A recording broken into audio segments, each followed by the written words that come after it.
बिस्मिल्लाहिर्रहमानिर्रहीम। अस्सलाम वालेकुम। आप देख रहे हैं हालात। मैं हूं सईद चौधरी। सुप्रीम कोर्ट और इस्लामाबाद हाई कोर्ट के खतबाज जजों के खिलाफ कार्रवाई के इशारे मिले हैं। क्या उनके खिलाफ कुछ बड़ा होने जा रहा है? और फिर chief justice Pakistan mister justice Yahya Afridi की सहाफ़ियों के साथ गैर मामूली गुफ्तगू। IMF के वफद की चीफ जस्टिस पाकिस्तान से मुलाकात। उस मुलाकात में क्या बातें हुई, ये मुलाकात क्यों ज़रूरी समझी गई, इस पर बात करेंगे। लेकिन इससे पहले एक और बात करनी है आपके साथ। वो जनाब ये कि जो अरकान पार्लियामेंट हैं, खासतौर पे PTI वाले, उनका जो दोगला किरदार है, ये आए तो अवामी खिदमत के लिए। जितने भी अरकान पार्लियामेंट हैं, मुस्लिम लीग नून के हैं, पीपल्स पार्टी के हैं, मौलाना साहब की जमात है, MQM है, पीपल्स पार्टी है, ये आते तो जनाब ये कह के जनाब अवाम की खिदमत के लिए हम जा रहे हैं। लेकिन हर साल बाद जनाब, या हर 2 साल बाद, इन्हें अपनी तनख्वाहों का जनाब, तनख्वाहों में इजाफे का मसला जो है दरपेश हो जाता है। जनाब ये तो हमारा गुजारा नहीं होता। ये TADA भी लेते हैं सर, एक इजलास में जाने के लिए, वहां रहने के लिए, फिर इनको अकोमोडेशन मिलती है रहने के लिए। जनाब मुस्तकिल तौर पे इनको लॉजेस जो है वो अलाट किए जाते हैं, लेकिन पेट नहीं भरता। अब मसला ये हुआ है कि जनाब कौमी असम्बली में स्पीकर एयाज सादिक की सरबराही में इजलास हो रहा था, और उसमें मामला जो है जनाब इनके अरकान असम्बली की तनख्वाहों में इजाफे का मामला है। वो कहते हैं जनाब हमें जो मिलती है 2,18,000 महाना तनख्वाह, ये बहुत कम है, टैक्स बड़ा कट जाता है, ये है वो है। और मेरा ख्याल है 70-80 के करीब ना ये ले जाते हैं खींच खूंच के, 170 के करीब इनको जो मिलती है रकम, टैक्स वगैरह काट के, वो इतनी इनको महाना जो है वो मिलती है। TADA इसके अलावा होता है। तो वो जनाब ये जनाब हमारा इजाफा किया जाए। तो जब अजलास हुआ, इसमें जनाब ये जो PTI वाले हैं, इन्होंने शोर मचाना शुरू कर दिया, नहीं जी तनख्वाहों में इजाफा ना किया जाए, ये ना किया जाए, वो ना किया जाए। एक जनाब शाद खटक साहब हैं, उन्होंने कहा जनाब ये अरकान असम्बली हैं, ये तो हराम की तनख्वाह ले रहे हैं। एक कोई इकबाल अफरीदी साहब हैं, उन्होंने भी ये मुतालबा किया जनाब ये तनख्वाहें जो वापस ली जाएं, जो इजाफा किया जा रहा है। तो असल में तो ये एक दरखास्त थी। बहरहाल वो बिल पास हो गया, और ये इजाफा जो है इनको जनवरी से मिलना है।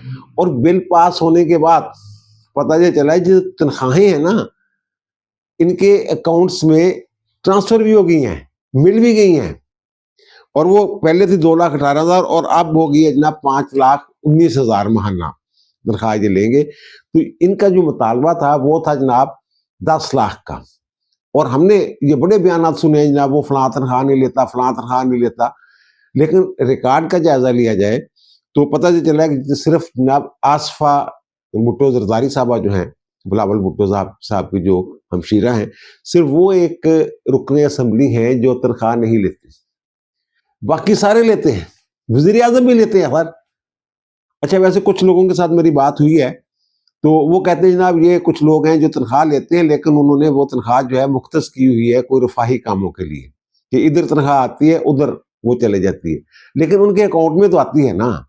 ये तो अब ये जो मैं जिक्र कर रहा हूँ कि जनाब शाद खटक साहब ने ये फरमाया कि जनाब ये हराम जो है, जो ये तो हराम की तनख्वाह ले रहे हैं, यानी तनख्वाह को हराम कह रहे हैं ये साहब जो है। ये जो एक दरखास्त गई है कि जनाब तनख्वाहों में 10 लाख तक इजाफा किया जाए, उस पर भाई साहब के भी दस्तखत है, इन्होंने भी दस्तखत किए होंगे हैं। और दूसरे साहब जो ये कह रहे थे जनाब तनख्वाहों में इजाफा ना लिया जाए, और साहब जो कोरम की निशानदेही कर रहे थे, सबने दस्तखत किए हुए हैं, सब अंदर से मिले हुए हैं। वहां शोर शराबा वॉकआउट करके जनाब PTI वाले, और PTI के लोगों के दस्तखत मौजूद हैं उस मुतालबे पे या उस दरखास्त पे, जिसमें ये सारा जो है जो सारी कार्रवाई जो है ये हुई है। कबीना तक मामला गया उनके दस्तखतों के साथ। और फिर ये भी कहते हैं, किसी ने दसना ना, ये भी कहते हैं ये सारे इनका हाल है, ये आए हैं जनाब कौमी अवामी खिदमत के लिए। तनख्वाहों का जनाब इनका हमेशा कभी पेट नहीं भरा, हमेशा जनाब तनख्वाहों में इजाफा कर दिया, गुजारा नहीं होता। इमरान खान कहते थे मेरा गुजारा नहीं होता, बस 1,90,95,000 तनख्वाह थी, वो 8 लाख तनख्वाह कर दी जाए जनाब, इनका भी गुजारा नहीं होता। आते हैं जनाब कौम की खिदमत के लिए, मैंने तो सब कुछ कौम पे करवान कर दिया। इमरान खान भी यही कहते हैं, इनके वो लोग भी कहते हैं, लेकिन तनख्वाहों में इजाफे के लिए इनको पता था कि हम वॉकआउट कर जाएंगे जनाब, बाहर जो है वो शोर शराबा करेंगे कि जनाब देखिए ये तनख्वाहों में इजाफा कर। अच्छा हाँ, वहां एक और बात हुई, जो हमारे वजीर कानून है आजम वजीर तारिक, उन्होंने भी ये कहा जनाब जबरदस्ती तो किसी के ऊपर नहीं थोपा जा सकता कि तनख्वाहों में इजाफे वाली बात, जो नहीं लेना चाहते वो ना ले, वो पुरानी तनख्वाह पे काम करे। और एजाज सादिक साहब जो है स्पीकर, उन्होंने तो ये भी कह दिया कि भाई जो तनख्वाह नहीं लेना चाहते ना वो लिख के दे दे, उनकी तनख्वाहों में इजाफा नहीं किया जाएगा, बाकी लोग जो है उनकी तनख्वाहों में जो करारदाद है उसके मुताबिक इजाफा कर दिया जाएगा। लेकिन जो लोग चाहते हैं कि जनाब हमने तनख्वाहों में इजाफा नहीं करवाना, अच्छा अब लिख के किसी ने भी नहीं दिया, तनख्वाहें ट्रांसफर भी हो गई हैं, वो बैंक वाले पता नहीं तैयार बैठे थे, नाल ही बटन दबता उन्हें रोल चल गया जनाब, तनख्वाहां पहुंच भी गई। उदों लिख के दे देंगे ना, तुम उससे कह देंगे जनाब, हाथ खड़े करते कि जनाब मैं नहीं ले रहा, मैं नहीं ले रहा, मैं वो जो स्पीकर साहब हैं वो इस हवाले से कोई रूलिंग दे देते और इनकी तनख्वाहें जो है वो पुरानी तनख्वाहें बहाल रहते हैं। ये सर ऐसे ही बस दोहरे चेहरे हैं, अवाम को बेवकूफ बनाया हुआ है सबने, पूरी पार्लियामेंट ने यार, तनख्वाह बता दियो, तनख्वाह बता दियो, कौमी खिदमत कर रहे हैं जनाब। अच्छा दूसरी जो बात यह है कि जनाब को इशारे मिले हैं जजों के खिलाफ, खातवाद जजों के खिलाफ, लेकिन इससे पहले वो जो IMF के साथ मुलाकात हुई है, IMF के वफद की मुलाकात हुई है चीफ जस्टिस के साथ, तो ये कुछ लोग ये कहते हैं जनाब ये बड़ी गैर मामूली बात है, पहली मरतबा आई है जनाब वो IMF का वफद जो आया है, और जनाब दुनिया में कहाँ होता है, कहीं नहीं होता। वो जनाब जजों के तकर्रर के हवाले से बात कर रहे हैं, अदलिया के इंडिपेंडेंस के हवाले से बात कर रहे हैं, ये इस तरह की बातें शातें हो रही हैं, करप्शन के हवाले से मामला को देख रहे हैं, इलेक्शन के हवाले से मामला को देख रहे हैं। तो ये जो है ना, ये पॉलिसी जो है ना, ये 1997 में IMF ने जो एक पॉलिसी बनाई थी माशी गवर्नेंस के इशूज पे, तो उसके बाद ये 2018 में इन्होंने फिर एक फ्रेमवर्क जो अपनाया कि ये फ्रेमवर्क है, इसके ताबे रह के हमने तमाम मुआलिक जिनको पैसे वैसे देते हैं, कर्जा कुर्जा देते हैं, तो उनके साथ इन इश्यूज पे हमने बात करनी है और उनको गाइड करना है। इस हवाले से जो पाकिस्तान का तो काफी पीछे जाके नंबर आया है, इससे पहले श्रीलंका में ये एक्सरसाइज हो चुकी है, मोरितानिया में, ज़ैम्बिया में, इसी तरह कई एक ममालिक हैं यहाँ ये एक्सरसाइज जो है ये हो चुकी हुई है। सिर्फ अदलिया के साथ उन्होंने जो है वो उनके साथ नहीं मिले जाके, 3 रुकनी वफद मेरे ख्याल आया हुआ है, ये जो सारे मामला को दे रहे हैं, फिर सिफारशात मुरतब करनी होती है उन्होंने। 10 के करीब जो सिफारशात है ना, 20 सिफारशात जो दीगर ममालिक के साथ उनकी वो मुलाकातें हुई है ना, तो उनके जो उनके साथ जो बातें शातें हुई हैं या जो तजावीज़ शेयर हुई हैं एक दूसरे के साथ, वो 20 के करीब सिफारशात जो है वो मुरतब हो चुकी हुई हैं। ये सब पे लागू होती हैं, सिर्फ पाकिस्तान पे नहीं होगी। अच्छा दूसरी बात यह है कि इन्होंने FBR वालों के साथ में मुलाकात करनी है, स्टेट बैंक के साथ में मुलाकात तय है, और फिर इलेक्शन कमीशन के साथ भी मुलाकात तय है, और security and exchange commission of Pakistan उनके साथ भी, और फिर वजारत कानून के साथ भी। और वजारत कानून में वो जो है उन्होंने ये कहा था चीफ जस्टिस से मुलाकात भी करवा दें हमारी, तो चीफ जस्टिस साहब ने ये वाजे किया उनके ऊपर कि जनाब जो अदलिया है ये इंडिपेंडेंट है और हमने हलफ उठाया होता है, और अदलिया की आज़ादी के लिए या आज़ादी का तहफ़्फ़ुज़ करने के लिए हम कमिटेड हैं, हमारी ज़िम्मेदारी है, आइनी ज़िम्मेदारी है। आइन में लिखा हुआ है ना कि आइन और कानून की, आइन का तहफ़्फ़ुज़ करूंगा, ये भी लिखा होता है। वो कहते हैं ये जनाब हमारी जो है ये ज़िम्मेदारी। दूसरी जो बात उन्होंने की है ना कि अदलिया जो है ना डायरेक्ट इंटरेक्शन नहीं करती, जैसे आप हैं अदारों के साथ, दीगर अदारों के साथ, ये पहली मरतबा अदलिया के साथ डायरेक्ट इंटरेक्शन है। वो कहते हैं हम क्यों ये कर रहे हैं, डायरेक्ट आपके साथ हम गुफ्तगू क्यों कर रहे हैं। उन्होंने ये कहा कि जनाब ये हमें वजारत ख़जाना जो है ना, उन्होंने ये दरख्वास्त की थी, उनकी दरख्वास्त में ये हम आपके साथ मुलाकात कर रहे हैं, वरना हमारे यहाँ कोई ऐसी रवायत नहीं है मुलाकातों की।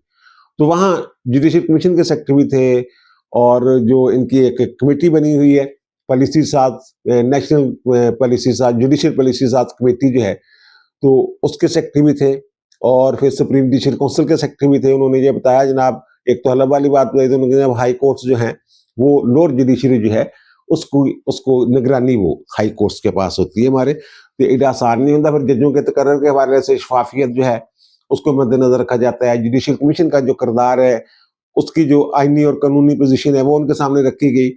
आइन में जो लिखा हुआ है उसके मुताबिक तो ये अपोजिशन के 2 बंदे हैं, 2 सरकार के हैं, बाकी तो और तरह के जजेस जो हैं उनकी तादाद ज्यादा है, फिर अटॉर्नी जनरल, वजीर कानून और फिर वकला के नुमाइंदे, ये सारे अगर देखें तो ये तो माहौल वहां ऐसा बना हुआ है ना, खत वालों ने माहौल ऐसा बना दिया हुआ है। तो ये जनाब सारी जो है वो फिर उन्होंने कहा जनाब ये असल में वो ये चाहते हैं, वो जो आया है वफद, उन्होंने कहा जो बाहर से सरमायाकारी पाकिस्तान में आती है ना, ये महादे शादी जो बाहर बाहर से वो कह रहे रेकोडिक वाला ही देख लेना, वो उड़ा दिया था इफ्तिखार चौधरी साहब की अदालत ने, तो उससे तो बड़े मिसाइल पैदा होते हैं। उन्होंने कहा कि जो महादे होते हैं ऐसे महादे रेकोडिक जैसे, तो उन्होंने कहा जनाब उनकी पासदारी के हवाले से और जो प्रॉपर्टी के हकूक हैं उस हवाले से जनाब हम कुछ जो है वो जानना चाहते हैं। तो दूसरे लफ्जों में उन्होंने कहा कि जनाब हमारा जो मकसद है ना वो प्रोटेक्शन ऑफ प्रॉपर्टी है, या जो महदे हैं उनकी पासदारी है, उससे मसाइल पैदा होते हैं, जैसे मैंने रेकोडिक की मिसाल दी है। तो इस तरह की उनकी ये सारी गुफ्तगू थी, और उसके बाद जनाब ये मेरे को 1.5 घंटा के करीब जो रही है, तो फिर उन्हें यादगारी शील्ड वगैरह भी दी चीफ जस्टिस ने। तो एक तो होगी ये, और दूसरी उन्होंने गैर मामूली जो है ये मुलाकात की है सहाफ़ियों के साथ।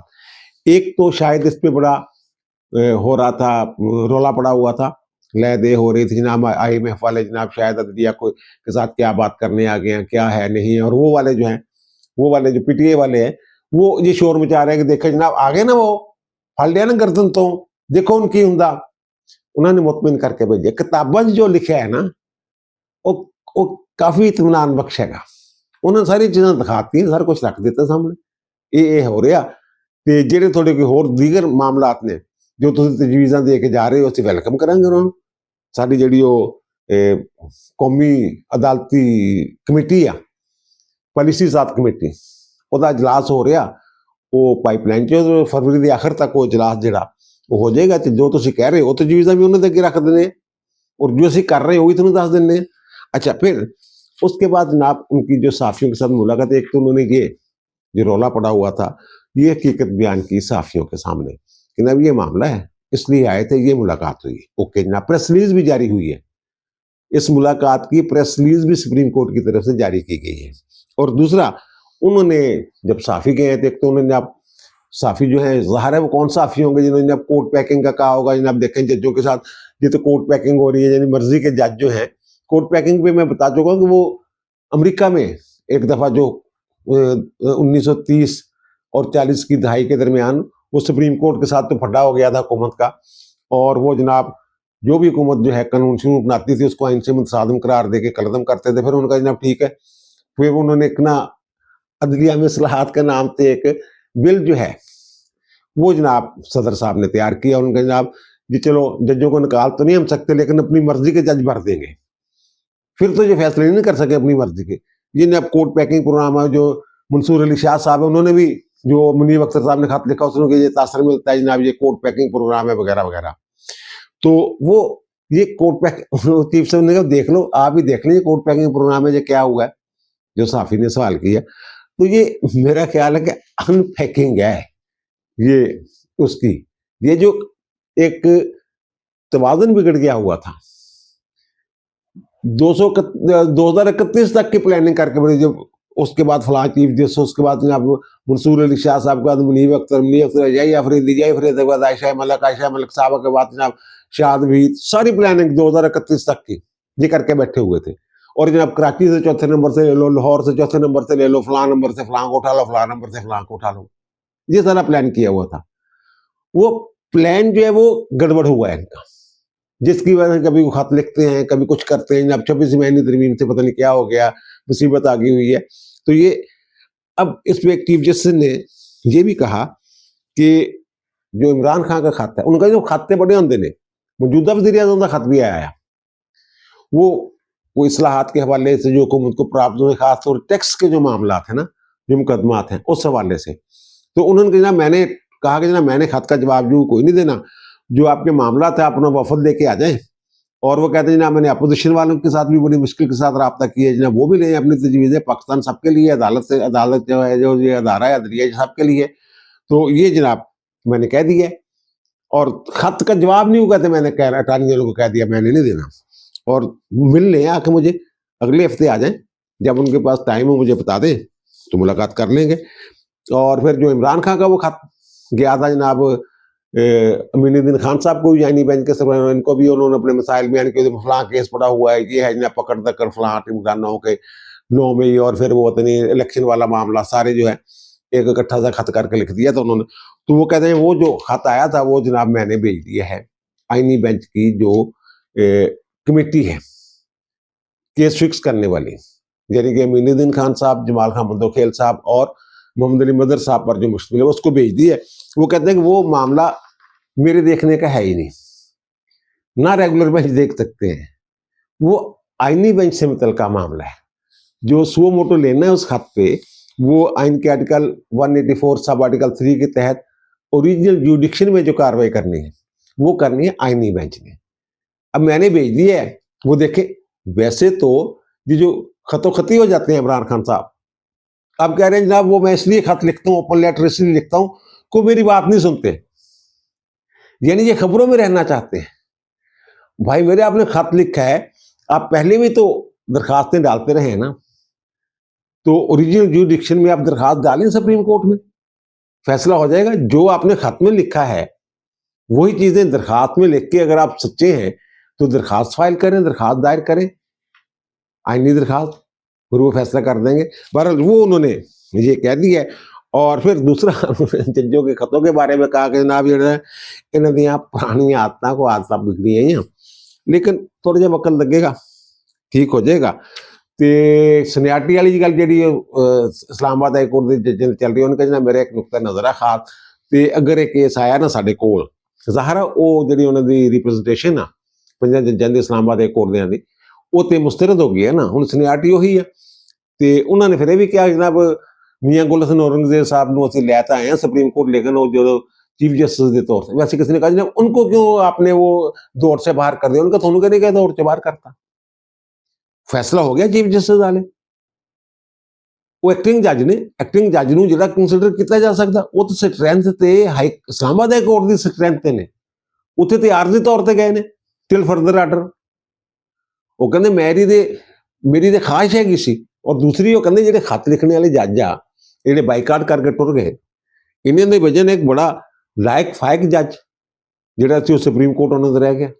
ਉਹ ਕਹਿੰਦੇ ਜੀ ਪਿਸ਼ਾਵਰ ਹਾਈ ਕੋਰਟ ਦੇ ਜਿਹੜੇ ਦੂਸਰੇ ਨੰਬਰ ਦੇ ਜੱਜ ਨੇ ਇਜਾਜ਼ ਅਨਵਰ ਸਾਹਿਬ, ਉਹ ਬੜੇ ਲਾਇਕ ਨੇ, ਉਹਨਾਂ ਨੂੰ ਲਿਆਉਣਾ ਚਾਹੁੰਦੇ ਸੀ। ਅਰ ਇਹ ਜਿਹੜੇ ਬਾਈਕਾਟ ਕਰ ਗਏ ਨੇ ਉਹ ਵੀ ਉਹਨਾਂ ਦੇ ਹਾਮੀ ਸੀ, ਉਹਨੇ ਕਿਹਾ ਟੁਰ ਗਏ ਪਿੱਛੋਂ। ਜਿਹੜੇ ਜਨਾਬ ਉਹ ਸ਼ਕੀਲ ਅਹਿਮਦ ਜਿਹੜੇ ਚੌਥੇ ਨੰਬਰ ਦੇ ਜੱਜ ਨੇ ਪਿਸ਼ਾਵਰ ਹਾਈ ਕੋਰਟ ਦੇ, ਉਹਨਾਂ ਦਾ ਜਨਾਬ ਉਹ ਬਾਕੀ ਜਿਹੜੇ ਕਹਿੰਦੇ ਉਹ ਕਹਿੰਦੇ ਮੈਂ ਤੇ ਫਿਰ ਮੇਰਾ ਵੋਟ ਉੱਥੇ ਕੀ ਕਰਦਾ, ਅਗਰ ਮੈਂ ਵੋਟ ਨਾ ਦਿੰਦਾ ਤੇ ਫਿਰ ਉਹ ਕੋਈ ਬੰਦਾ भी नहीं, पिशावर के चीफ जस्टिस के अलावा कोई आना ही नहीं सी, मैनू देना पाया। उधर केसा की सूरत हाल बनी हुई है।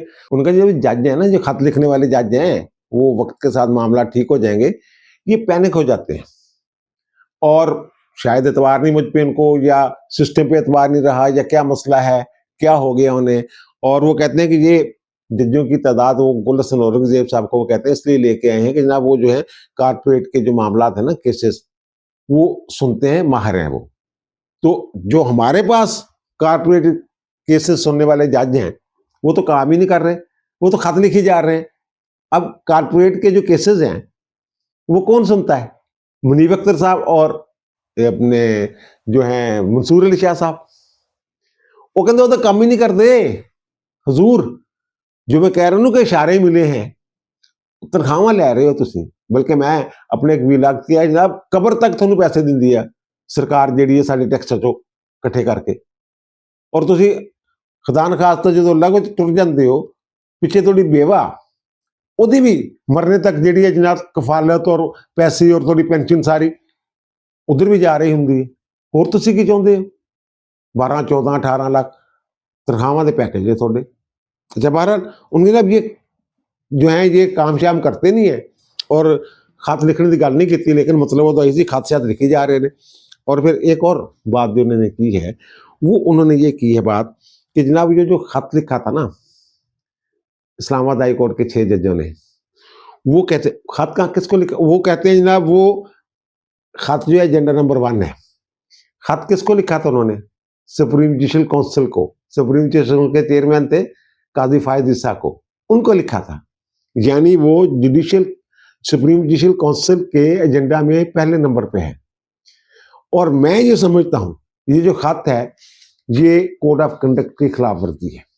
आइन के तहत जब इन्हें इख्तियार हासिल है कि जनाब ये तौहीन अदालत की कार्रवाई जो है उन मुतल्लिका लोगों के खिलाफ कर सकते हैं जो मुदाखलत करते हैं इनके मामलात में, अदलिया के मामलात में।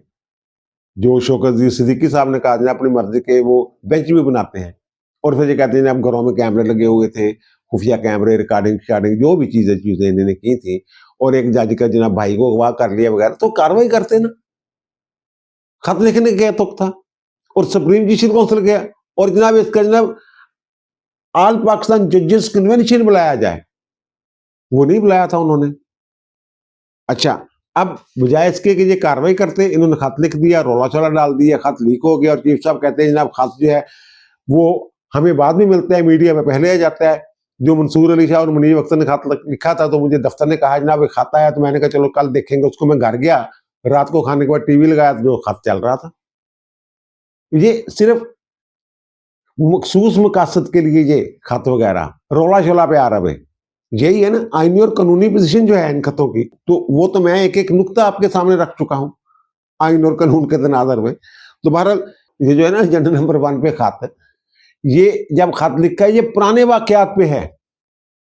उस वक्त तो मुदाखलत की कोई मिसाल ही नहीं थी, ताजा तरीन मिसाल तो इन्होंने कोई दी नहीं थी।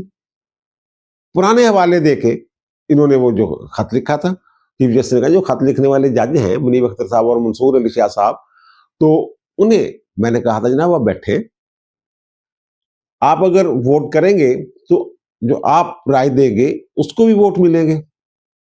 और इनकी वजह से वो कहते हैं एक लायक जज जो है वो सुप्रीम कोर्ट आने से रह गया, वो जो जिसमें इन्हें कहा है कि जनाब पेशावर हाई कोर्ट के सीनियर तरीन जज।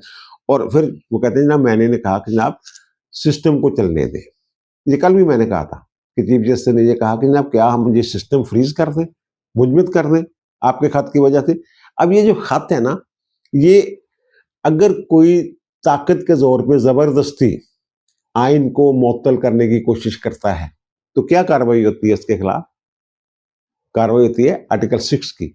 और ये जज साहबान है अगर ये कहते हैं जनाब 26वीं आईनी तरमीम के फैसले तक ये उस पर अमल दरामद रोक दिया जाए, जुडिशियल कमीशन कार्रवाई रोक दे, जजों का तकर्रर रुक जाए, तो क्या ये जबरदस्ती जोर जबरदस्ती जो है उसके जरिए ये आइन जो है आइन किया जाए, जो आर्टिकल है या 26 आईनी तरमीम के अंदर जो आर्टिकल है 191A वगैरह जो भी है, 175A है जुडिशियल कमीशन के हवाले से, तो क्या ये आर्टिकल मुअत्तल करने की कोशिश नहीं?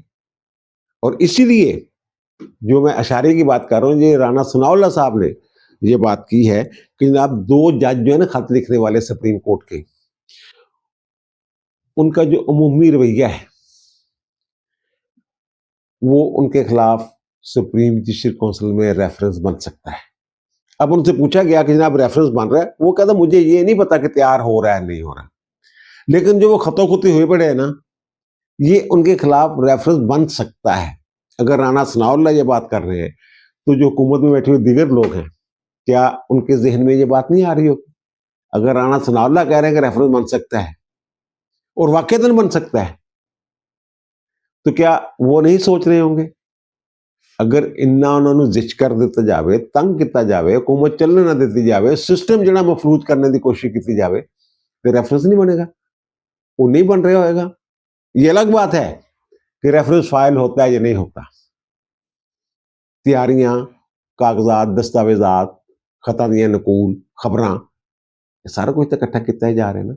और दूसरा जो मैंने ये एक जो एजाज सादिक साहब ने वो कहते हैं ला पा के हाथ से फड़ाती, वो मोहसिन कैनी साहब के साथ जो हुआ है, और उन्होंने एजाज सादिक साहब ने ये बड़ी मानीखेज बात है, उन्होंने जब मोहसिन कैनी साहब के रिमार्क्स पे रूलिंग दी है ना, तो उन्होंने पता किसको मुखातब किया है?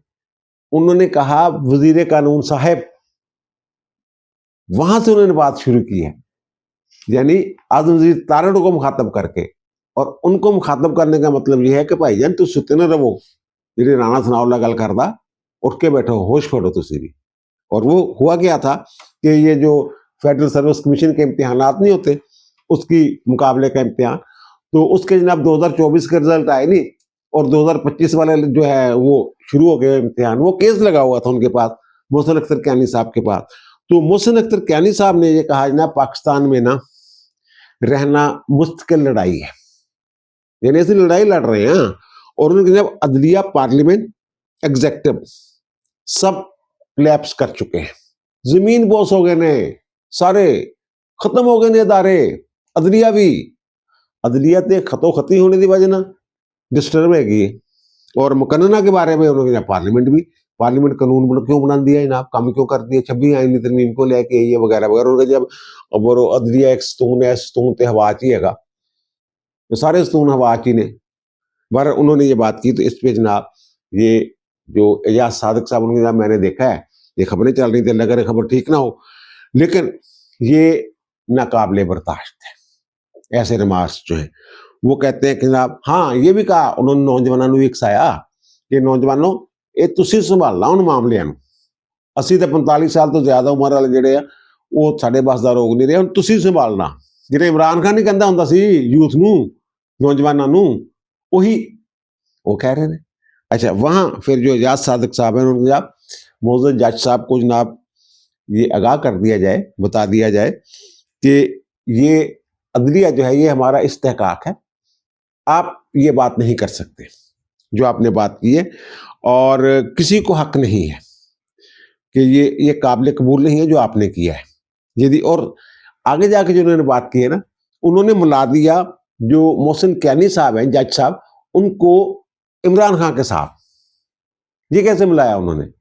उन्होंने ये मिलाया कि जनाब ये पहली दफा नहीं हुआ, ये ड्रामा है, ये 2014 में भी ड्रामा हुआ था, जब इन्होंने ये कहा था कि इन्होंने, उनका मेरे साथ हुआ था, मैं इसी सीट में बैठा हुआ था, मैं स्पीकर था, जब इन्होंने ये कहा था जनाब ये जाली पार्लियामेंट है। इमरान खान ने किया थी ना, फिर धरने धुरने दे सारे मामला थी, रिजाइन करता, फिर रिजाइन कबूल नहीं, वापस भी चले गए, तनख्वाह भी लेंदे रहे। अजीब सूरत हाल है, जिदा हूं यानी कि बाईकाट भी करता, तनख्वाह इजाफा भी करवा रहा, लिख के भी कोई नहीं दे रहा। पता लग जाएगा ना कि माई दा लाल रुकने पार्लीमेंट लिख के दिंदा जनाब मेरी तनख्वाह च इजाफा ना किया जाए, फिर तो मन्ना गया सी इन्होंने कि हाँ यार गल ठीक है इन्होंने। अच्छा, बहरहाल कहते 2014 भी ड्रामा से जाली पार्लीमेंट, 2018 वाली पार्लीमेंट कहते ठीक है, हुण 2024 वाली पार्लीमेंट फिर जाली आ। हुण कहने क्या, इमरान खान ने और मोहसिन कैनी साहब ने।